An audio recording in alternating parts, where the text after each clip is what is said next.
Hey yo, what it do? It's your boy J. Lou, and you guys are just in time for something new.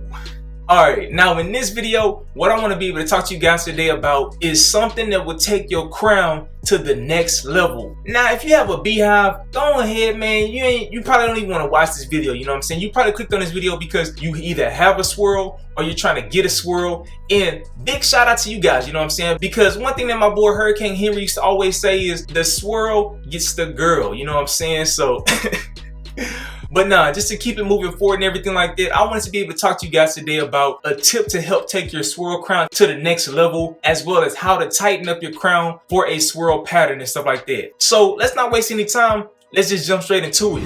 Alright, now in this video, I'm gonna talk to you guys from this angle and everything like that, you know what I'm saying? But when it comes to the swirl, a lot of people don't understand that there are two different types of swirls. Now, by saying that, one thing that a lot of people that have swirls will understand is it is very difficult to be able to pull off a swirl, especially a tight swirl, if you don't know your angles. Now, even if you do know your angles, one thing that I've noticed in my time with having this pattern is a lot of people used to always tell me when you cut your hair, you want to keep your crown a half guard higher. Now, one thing that I've learned when it comes to swirl patterns is you do not want to follow that advice. Alright, so let's just get into some brush work. Now, the reason why you don't want to keep your crown a half guard higher than the rest of your pattern with a swirl is simply because when you start brushing your hair, what will tend to take place is, as you guys can see, my hair is laid and it's compressed and stuff like that. But the more I brush my hair, one thing that you will see is in the middle of my head, it tends to create like this little hurricane effect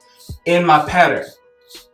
And just imagine, if the more hair you have there, then you will start to develop like this little ponytail thing. And you guys probably can see it from this angle. I'm not sure if you can or not, but my hair in my crown area tends to stick up a lot more. Now, if you were to keep your hair a half guard higher than the rest of your pattern, once you start developing that little ponytail swirl thing, you will have a greater chance and a risk of losing your crown placement. And when it comes to getting a swirl, you really have to keep your crown location locked down. You want to be able to make sure that your angles are being hit the right way every single time. Alright, the biggest reason why I prefer swirl patterns is swirl patterns don't make you look like you got a bald spot in the middle of your head. When you have a beehive or something like that, you have to keep your crown a half guard higher because you're brushing your hair away from your crown area. But with a swirl pattern, you're basically brushing your hair around your crown so it never looks like you have a bald spot. So if you really want to be able to achieve a very dope swirl pattern, what you want to do is keep your crown cut at the same level as the rest of your hair. Now, a pro tip that I want to give you guys also, especially if you cut your own hair, what I realized I had to do is every 2 weeks I have to trim my crown area down. And the main reason why I do that is so that I don't lose it. And when it comes to cutting your crown down, you need to find the length of guard that works for your hair. Alright, now this advice doesn't apply to everybody.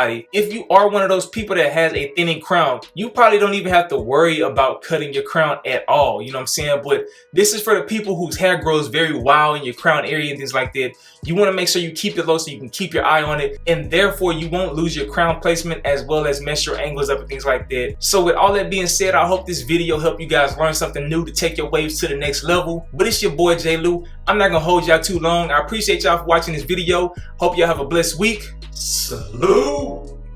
Come brush with me, ayy, do what I do. Lou is the name, I'm so off the chain.